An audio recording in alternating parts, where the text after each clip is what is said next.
Hello and welcome to my YouTube channel.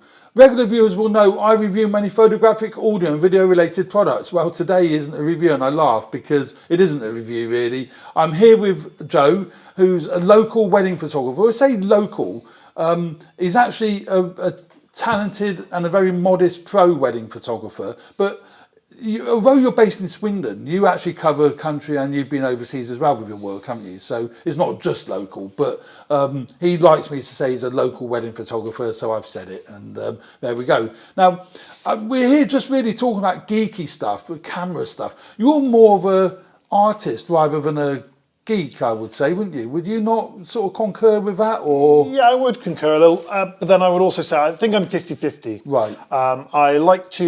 I like to find out what the equipment's capable of, right, so that I can learn it and not have to think about it. Right. I'm not too bothered about megapixels and pixel peeping and the vignetting on certain lenses, and that doesn't interest me at all. All I'm interested in is getting the equipment that I can learn. I read the whole manual. I always read the manual. If I'm going to invest in a piece of equipment, I read the manual to find out everything it can do. Right. And once I decide that that's the tool I'm going to use, I'm happy to invest that time in doing that. And that makes sense. And it's normally the limitations of the camera are what inspires my creativity to do things. Right. So you're not looking at charts and all that kind of scientific results and all this kind of malarkey. It's what the end result is. That's what you go by. Not just the end result, the process of doing it. So for me, it's about two things. It's the process, the ease of use, how I feel using it, and then it's the end. Right. Image. Now, you started 6 years ago, I believe you said to me, didn't you? And you chose Canon, which we've done a separate video on.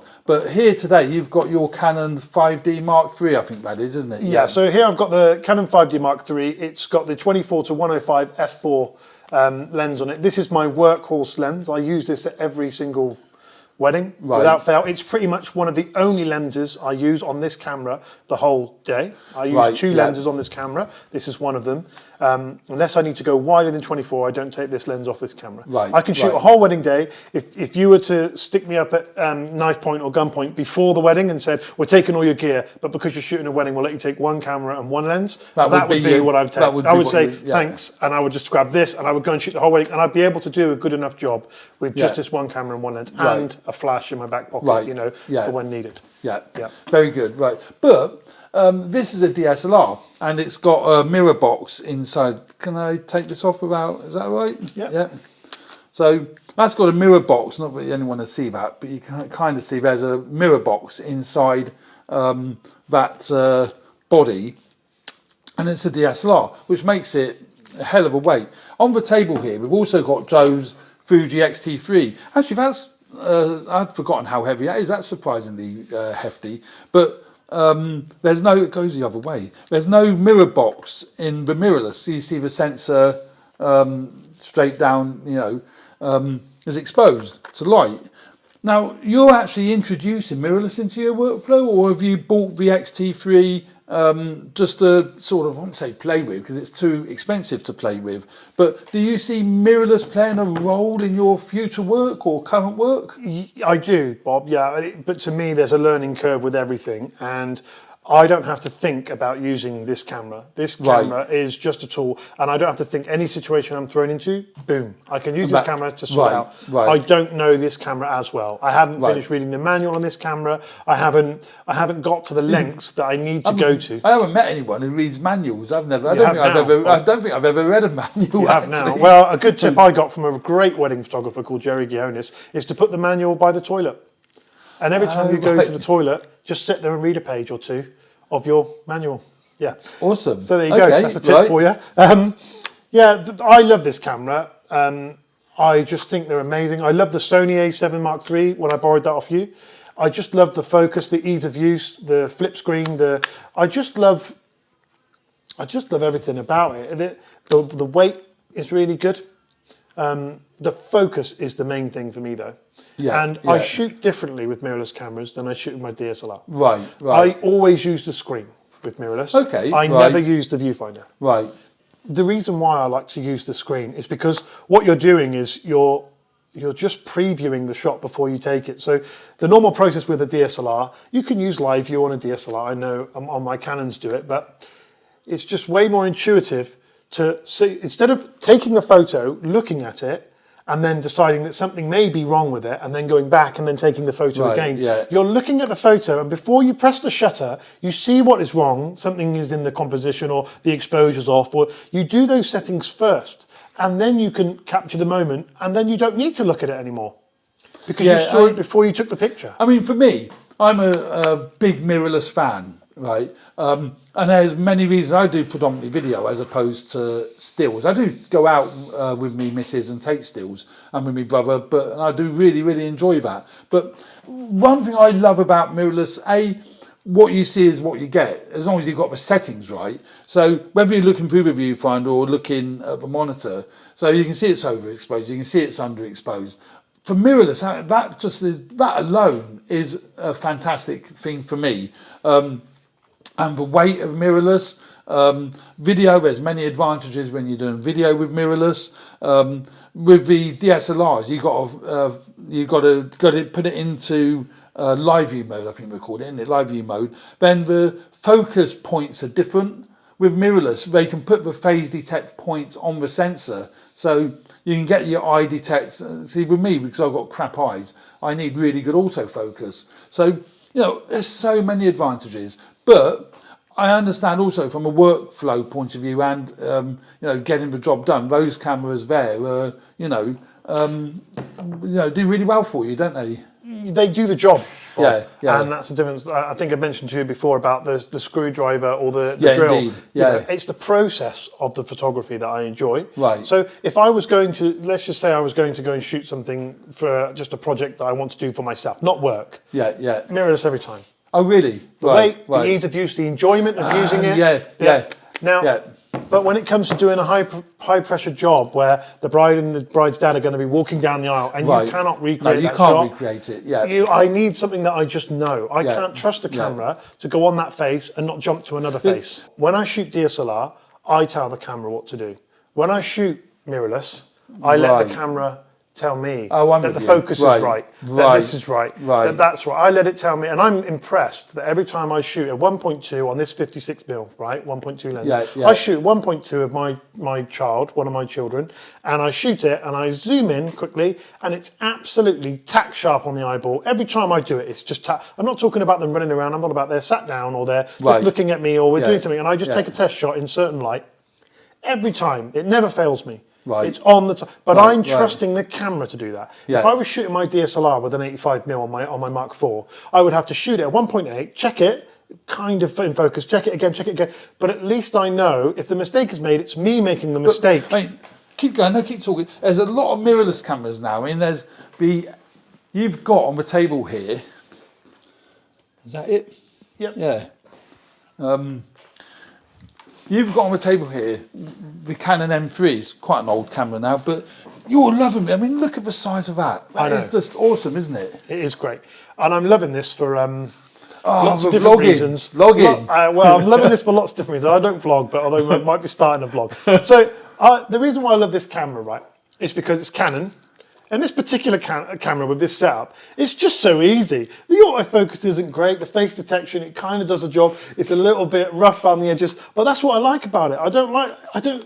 It's not all about perfection, and sometimes the limitations help with the creation, Bob. And I'm a believer in that. Completely right. And I enjoy the fact this doesn't have image stabilization. No, it doesn't. So if I'm filming something, it's going to be a little bit shaky, but I'm happy with that. Yeah. I'm not working with this. No, I'm doing it for fun. No, see, that isn't a tool you would take out. No, you wouldn't turn up. And neither would Harry to film a show or film any of his corporate stuff. And say, I'm going to film it today with this Mr. Client. Yeah, but it doesn't. But I mean, at the same time as well, could it be filmed with this? Yes, it could. Yes, it could. Could this be used as a tool? Yes, 100%. It could be used as a tool. Yeah. It would be a lot more difficult, and you'd have to double check everything, and it would be a very difficult job to do a good job with it. Yeah. But you can. Yeah. You could still use this. Yeah. You could use a perfectly precision hammer to put a nail in the wall. You could just use a rock. Yeah. But it's going to be easier with the hammer. Yeah. And it's going to be a cleaner job. Yeah. But this isn't necessarily the rock. But what I like about this is it's not a toy. It could be used as a tool, but I use it as a toy. Yeah. And because it's a toy, it's fun. Yeah. And I enjoy playing with toys. Yeah. I enjoy going, okay, I'm going to get a quick shot and shoot it the same way as I would shoot the XT3. Yeah. there are lots of these products that are crossing the borders between hobbyists and professionals. Now, in the right hands, they can be used as tools. Right. But in certain situations, they will not hold up. Right. Like the professional equipment. Yeah. But if you're in controlled environments, like here, it's fine. It's fine, the sun's just come out and split across the floor. It's not affecting us here. No. But if it was... I think this camera's a bit... My face is looking a little bit... well, there the you highlights go. are blown out a wee bit. Exactly, but, a little bit. Because yours the sun's fine, just come out. sun's just come out. I'm fine because I'm in the shade. It's not affecting me, but that's bouncing off that rug and hitting your face a little bit. So it's overexposing a little bit. Yeah, that's all right, though. But yeah, that's fine. So, but what I'm getting at is that the point is that the Osmo is a great pocketable thing. When people make tools, they seem to make them like this or like this. But when people make toys, they seem to make them like this and like the Osmo, and they're more fun and they're portable. And there's a lot to be said about being able to use those toys for. Now, I don't want to offend anybody. Somebody might be doing their whole gig, running their whole business from an Osmo, and that's fine. It might have a whole, completely fine. Yeah, the tool doesn't matter. No, but then it does matter when it gets to a terrible situation. It does matter. These chairs do squeak. You're right. I was saying they're squeaking a lot. Yeah, it's very no, it's just started squeaking even more. But there we go. So you will be introducing possibly mirrorless into your professional life, although you're using it already in your sort of personal life. But so advantages with mirrorless, as we've said earlier, are compact size. Well, that's not so compact. You see what you get, etc., etc. But I will stick with mirrorless. You're going to be using both, obviously. Well, I always said, Bob, if I stop doing weddings in the future, I'll get rid of my Canons. With you? Not because I don't like Canon, just because I don't need dual card slots. No. And when you don't need dual card slots, it opens up to things like this, the little X100F. Or the X70 that I've got. Or I've got the X100, I don't have the X100F. But what I mean is that is a little fixed focal length camera, and that's all I would have. Because I no longer need the tool. I just need to play. I just need to document my family growing up. I just need to take some portraits of some friends or something like that. Although the XT3 has got dual SD cards. It does have dual SD cards. So this could be a tool. This is perfectly capable of shooting weddings. Plenty of great wedding photographers are already using this tool to get great results. The low light performance is great. There's nothing in this camera that I have seen that have said it would not be good enough to do a wedding. No, and the lenses are excellent as well. The Fuji lenses are... But the issue comes back to my clients paying me what I would consider a lot of money for my services. They pay me the money and I don't have time to make mistakes that's true. by trusting the camera. I can see what you're saying. So I use my tools to do the job, and I use those to play. One day, in a year, I might completely migrate. I've got all the lenses that I bought for you for the Fuji, so I've got enough with cameras to move straight to Fuji tomorrow if I want. You have, indeed. Well, there we go. So I hope you found that interesting. I actually do really enjoy chatting to Joe. He's always got an inspiration and inspirational. I hope you found this video useful. Joe, thanks very, very much for taking part and being on the channel. Really appreciate it.